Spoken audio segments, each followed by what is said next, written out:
وہ کون سی جگہ ہے جہاں اللہ موجود نہیں؟ کیا آپ جانتے ہیں حضرت علی رضی اللہ تعالیٰ عنہ سے پوچھا گیا آپ تک کا سب سے مشکل سوال؟ یہودیوں نے حضرت علی رضی اللہ تعالیٰ عنہ سے پوچھا کہ بتائے جہاں خدا نہیں ہے۔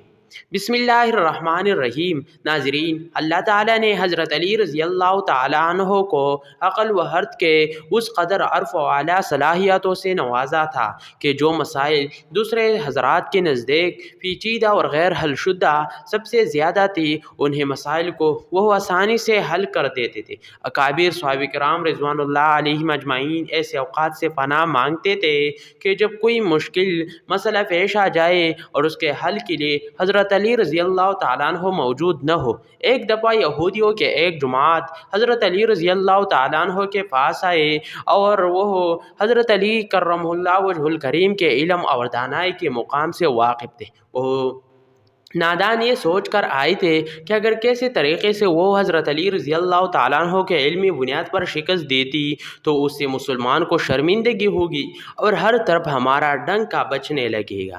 اس یہودی و جماعت نے یہ بھی منصوبہ بنایا کہ ہم نے صرف آپ سے سوال کریں گے، بلکہ آپ سے سوال آپ کی کتاب یعنی قرآن مجید سے نہیں بلکہ اپنی کتاب یعنی اعراف سے کریں گے۔ اس جماعت میں مر کے مرض سوچ لیا تھا کہ اگر حضرت علی رضی اللہ تعالیٰ عنہ ہمارے شرائط کے مطابق تورات سے جواب دینے پر راضی ہو بھی جاتی تو یہی ہماری جیت ہوگی، لیکن کیسے؟ ناظرین، یہودیوں کے اس جماعت کا مان نہ کچھ یوں تھا کہ حضرت علی رضی اللہ تعالیٰ عنہ بہرحال حضرت محمد صلی اللہ علیہ وآلہ وسلم کے ماننے والے، اور حضرت محمد صلی اللہ علیہ وآلہ وسلم پر قرآن پاک نازل ہوا تو یہ بات ممکن نہیں کہ حضرت علی رضی اللہ تعالیٰ عنہ کے سے سورۃ تورات کے سوالوں کا جواب تورات سے ہی دے سکے۔ ناظرین، یہودیوں اس کے جماعت کا سربراہ جس کا نام رسول جالوت تھا، اس کے زیر قیادت کے جماعت حضرت علی رضی اللہ تعالیٰ عنہ کے پاس آئی تھی۔ رسول جالوت بولا، اے علی، ہم لوگوں نے آپ کے علم کا بہت چرچا سنا ہے۔ حضرت علی کرم اللہ وجہ الکریم مسکرا کر بولے، تو کیا اس بات کی تصدیق کرنے آئے ہو؟ رسول جالوت بولا، ہم آپ سے چند سوالات کریں گے، آپ کو ان سوالوں کا جواب ہماری کتاب تورات سرے نہ ہوگا، اور اگر آپ نے سب کے سامنے ہمارے سوالوں کے جواب دے دی تو ہم آپ کو باب العلم مان لیں گے۔ حضرت علی رضی اللہ تعالیٰ عنہ نے مسکرا کے جواب دیا، میں فی الحال اس بات سے بالکل غافل ہو کہ تم لوگ کیا سوالات کرو گے اور تم کیا سوچ کے آئیں ہو۔ اگر میں تمہارے سوالوں کے جواب دینے میں کامیاب ہو گیا تو کیا تم لوگ دین اسلام قبول کرو گے؟ یہودی اس بات پر آمادہ ہو گئی اگر ان کے تمام سوالوں کے جواب انہیں تورات سے مل گئے تو وہ یہودی مذہب چھوڑ کر اسلام قبول کر لیں گے، اور یہ اس بات کی دلیل ہوگی کہ جن سے آپ نے علم سیکھا ہے وہ یقیناً اللہ کی طرف سے بھیجے گئے سچے نبی ہے۔ ناظرین، اب تمام معاملات پیپ آ چکے تھے اور پورا مجمع خاموش ہو کر بیٹھ چکا تھا۔ سوالوں کا سلسلہ شروع ہوا۔ یہودی عالم رسول جالوت نے مجمع کی جانب دیکھا اور علم کے تکبر سے بھرپور لہجے میں سوال کیا، یا علی، یہ بتائے کہ وہ کون سی چیز ہے جو خدا کے لیے نہیں ہے؟ یہودی یہ جانتے تھے کہ مسلمان کی کتاب میں درج ہے کہ ہر چیز اللہ کے لیے ہے، اور اس بات کا جواب حضرت علی رضی اللہ تعالیٰ عنہ کے لیے بیرانا ممکن ہوگا۔ مجمع میں بیٹھے تمام افراد سوچ میں ڈوب گئے کہ کائنات میں کوئی ایسی چیز بھی ہے جو اللہ کے لیے نہ ہو۔ تب حضرت علی رضی اللہ تعالیٰ عنہ نے بغیر کسی توقف کے فرمایا کہ تم جاننا چاہتے ہو کہ وہ کون سی چیز ہے جو اللہ کے لیے نہیں ہے؟ تو اس کا جواب شرک ہے۔ اللہ ہر قسم کے شرک سے پاک ہے۔ تمام بے ساہتا واہ کہہ اٹھا۔ ناظرین، اب رسول جالوت نے دوسرا سوال کیا، یا علی، یہ بتائے کہ وہ کون سی جگہ ہے جہاں اللہ موجود نہیں ہے؟ حضرت علی رضی اللہ تعالیٰ عنہ نے اس کو فوراً جواب دیا کہ اللہ تعالیٰ ہر جگہ موجود ہے۔ اس پر رسول جالوت بولا، اس سوال کا جواب آپ ہمیں ہمارے کتاب سے دے۔ حضرت علی رضی اللہ تعالیٰ نے فرمایا کہ کیا تمہاری کتاب میں یہ نہیں لکھا ہے کہ حضرت موسیٰ علیہ السلام کے پاس ایک فرشتہ آیا اور حضرت موسیٰ علیہ السلام نے اس سے پوچھا کہ تم کہاں سے آئے ہو؟ تو اس نے جواب دیا کہ میں ساتویں آسمان سے آپ کے پاس حاضر ہوا ہوں۔ اتنے میں حضرت موسیٰ علیہ السلام کے پاس دوسرا فرشتہ آیا۔ حضرت موسیٰ علیہ السلام نے اس سے پوچھا کہ تم کہاں سے آئے ہو؟ اس نے جواب دیا میں زمین کے 7ویں طبق سے آپ کے پاس حاضر ہوا ہوں۔ حضرت موسیٰ علیہ السلام نے پہلے فرشتے سے پوچھا 7ویں آسمان میں تمہارے قریب کون تھا؟ فرشتے نے جواب دیا میرے قریب میرا رب تھا۔ حضرت موسیٰ علیہ السلام نے زمین سے آنے والے دوسرے فرشتے سے پوچھا تمہارے قریب کون تھا؟ اس نے جواب دیا میرے قریب میرا رب تھا۔ اس سے معلوم ہوا کہ بلندیوں کی انتہا ہو یا گہرائیوں کی انتہا ہو اللہ رب العزت ہر جگہ موجود ہے۔ ناظرین آپ تھوڑا گمراہ گیا تھا یہ دیکھ کر کے حضرت علی رضی اللہ تعالیٰ عنہ نے اس کے سوالوں کے جواب اس کی کتاب سے ہی دی تھی۔ اس نے حضرت علی رضی اللہ تعالیٰ عنہ سے تیسرا سوال پوچھا یا علی یہ بتائے کہ وہ کون سی چیز ہے جو خدا کے قریب نہیں ہے؟ حضرت علی رضی اللہ تعالیٰ عنہ نے فرمایا کہ ظلم ایک ایسی چیز ہے جو میرے رب کے قریب نہیں ہے۔ ناظرین آپ رأس الجالوت نے بے درد پہ شکست کھانے کے بعد اپنے سوالوں کا اضافہ بدل لیا۔ اس نے علمی سوال کے بجائے تاریخی اور سائنسی سوالوں کے طرف اپنا رخ موڑ لیا اور بہت ہی تکبر بھرے انداز میں اس نے پوچھا اے علی اس جشتی کا نام بتائے جو زمین پر پہلے مرتبہ جاری ہوا۔ حضرت علی کرم اللہ وجہ الکریم بولے کہ اس چشمے کو چھوڑو، پہلے بتاؤ کہ تمہارے دل میں کیا ہے، اور تمہارے دل میں یہ ہے کہ وہ چشمہ بیت المقدس کے ایک چٹان کے نیچے ہے۔ رسول جالوت کے منہ سے بے ساختہ ہاں نکلا تو حضرت علی بولے کہ آج اپنے اصلاح کر لو کہ ان کی زمین پر بہنے والا پہلا چشمہ وہ نہیں جس تم لوگ سمجھتے ہو، بلکہ زمین پر بہنے والا پہلا چشمہ وہ ہوئے جسے حضرت خضر علیہ السلام نے پانی پیا، اور یہی وہ چشمہ ہے جس سے اب حیات جاری ہوا۔ ناظرین رسول جالوت اب مزید گھبرا گیا تھا۔ اس نے اس گھبراہٹ میں حضرت علی رضی اللہ تعالیٰ سے ایک اور تاریخی سوال کیا یا علی یہ بتائے کہ وہ کون سے پتھر ہے جو آسمان سے بڑی دفعہ اتار گیا؟ حضرت علی رضی اللہ تعالیٰ نے جواب دینے سے پہلے ایک جملہ کہا یقین تم لوگوں کے ذہنوں میں پہلے پتھر وہ ہے جو بیت المقدس میں نصب ہے، لیکن تم سب بات کو کیوں بول جاتے ہو کہ خانہ کعبہ بیت المقدس سے کہیں پرانا ہے اور ہجری عظمت اسے وقت نصب کیا گیا جب خانہ کعبہ پہلے دفعہ تعمیر ہوا تھا اور وہی پہلا پتھر ہے۔ یہودی آپ کے جوابات سن کر ہمت نہ کر سکے کہ انہیں غلط قرار دے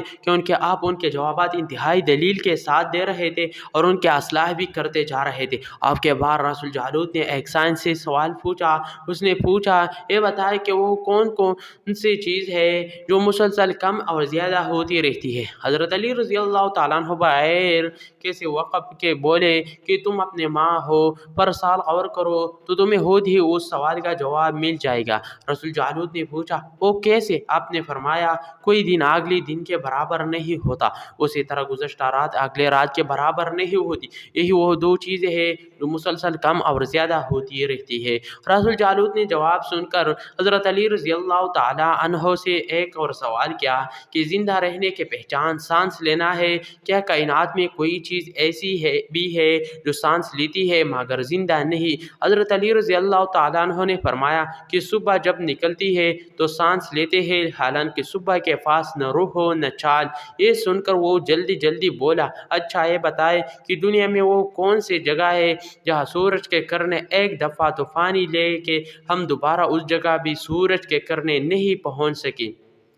حضرت علی رضی اللہ تعالیٰ عنہ نے فرمایا ہاں اس منظر کی وہ جگہ ہے جہاں سے حضرت موسیٰ علیہ السلام اور ان کے قوم گزرے تھی اور سمندر اللہ تعالیٰ کے حکم سے دو حصوں میں تقسیم ہو گیا تھا، بس اس قافلے کے گزرتے ہوئی سورج کے کرنے اس جگہ ضرور پڑی تھی لیکن اس کے بعد سورج کے کرنے کبھی بھی بحال نہیں پہنچ سکی۔ ناظرین جواب پاتے اسے حضرت علی رضی اللہ تعالیٰ عنہ سے پھر سوال کیا کہ بتائے وہ کون سی دو چیز ہے جو ہمیشہ عائب رہتی ہے اور وہ کون سی دو چیز ہے جو ہمیشہ حاصل رہتی ہے؟ حضرت علی رضی اللہ تعالی عنہ نے فرمایا کہ آسمان اور زمین کے طرف دیکھو، یہ دونوں تمہیں کبھی عائب نظر نہیں آئیں گے، یہ دونوں ہمیشہ حاضر رہتے ہیں، اور موت اور زندگی کو ڈھونڈو تو تمہیں ان کے بارے میں کبھی پتہ نہیں چلے گا کہ وہ کہاں ہے اور کب آ جاتی ہے۔